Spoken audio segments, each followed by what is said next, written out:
আসসালামু আলাইকুম এভরিওয়ান। আজ আপনাদেরকে তৈরি করে দেখাবো কাঁচা আমের চাটনি। তো চলুন মূল রেসিপিতে চলে যাই। কাঁচা আম নিয়ে নিয়েছি,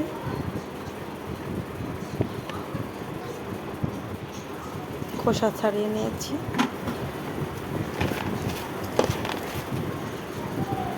চিনি দিয়ে ছোট দিলাম। টুকরো করে কেটে এবার নিয়েছি। মেখে রেখে দেব 15 মিনিটের মতো।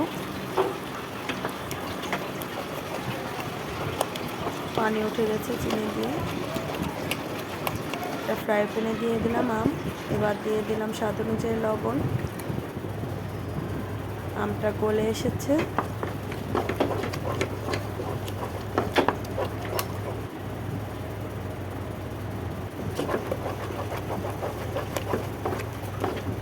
লাল মরিচের গুঁড়ো দিয়ে দিলাম,